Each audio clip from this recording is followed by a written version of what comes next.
Hello বন্ধুরা, welcome to my channel. নতুন আরেকটি ভিডিওতে তোমাদের সবাইকে স্বাগত জানাই। আজকে আমি তোমাদের সঙ্গে শেয়ার করব ফুলকপির পকোড়া, যেটা খেতে একদম অসাধারণ হয়। জানি হয়তো তোমরা সবাই ফুলকপির পকোড়া বানাতে পারো, তবুও আমি যেভাবে বানাই সেভাবে একবার ট্রাই করে দেখো। অবশ্যই তোমাদের ভালো লাগবে, ভালো লাগলে আমাকে জানাবে অবশ্যই। এখানে আমি ফুলকপির পকোড়া বানানোর জন্য ফুলকপিগুলোকে কেটে নেব।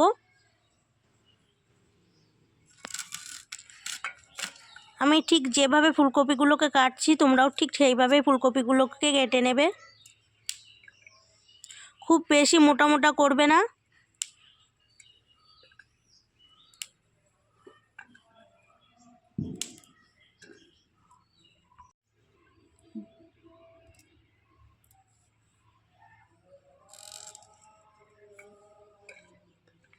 দেখো ঠিক এরকম সাইজের ফুলকপিগুলোকে কেটে নেবে।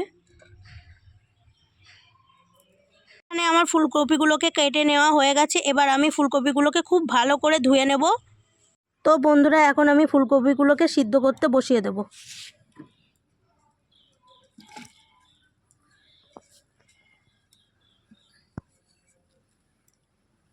বন্ধুরা, এখানে আমার ফুলকপিগুলোকে ভালো করে সিদ্ধ করে নেওয়া হয়ে গেছে। এবার আমি ফুলকপিগুলোকে উঠিয়ে নেব।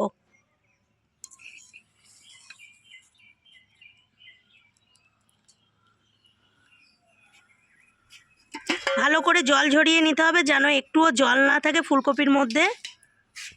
এখন আমি ফুলকপির পকোড়া বানানোর জন্য যে যে উপকরণগুলো লাগবে সেগুলোকে মাখিয়ে নেব। প্রথমে আমি লবণ দিয়ে নেব, অল্প পরিমাণ ধনের গুঁড়ো, কাশ্মীরি লঙ্কা গুঁড়ো,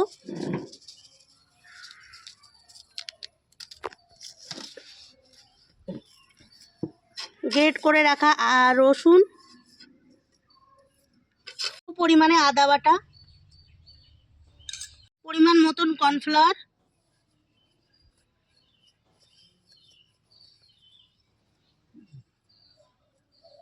কালারের জন্য অল্প পরিমাণে হলুদ গুঁড়ো,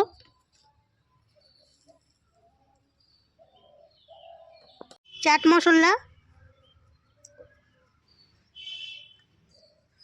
আর অল্প পরিমাণে chilli sauce, green chilli sauce, আর সবশেষে একটা ডিম। ডিমটা তোমরা না দিতেও পারো, অপশনাল।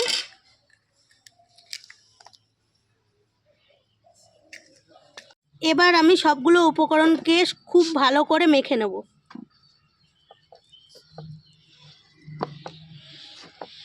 প্রত্যেকটা ফুলকপির গায়ে যেন প্রত্যেকটা উপকরণ মেশে সেরকমভাবে মাখিয়ে নেব।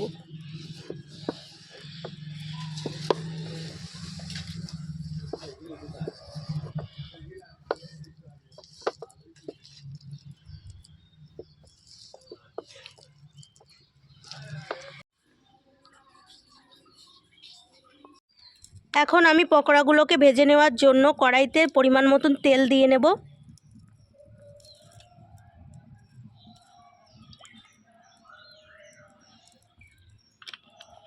এখানে আমার তেলটা গরম হয়ে গেছে। এবার আমি ফুলকপির পিসগুলোকে দিয়ে নেব।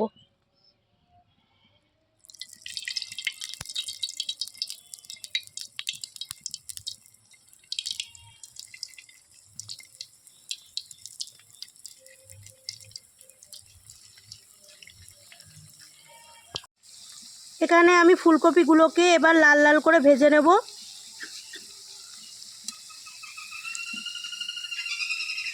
তো বন্ধুরা, এখানে আমার পকোড়াগুলোকে খুব ভালো করে ভেজে নেওয়া হয়ে গেছে। এবার আমি পকোড়াগুলোকে তুলে নেব।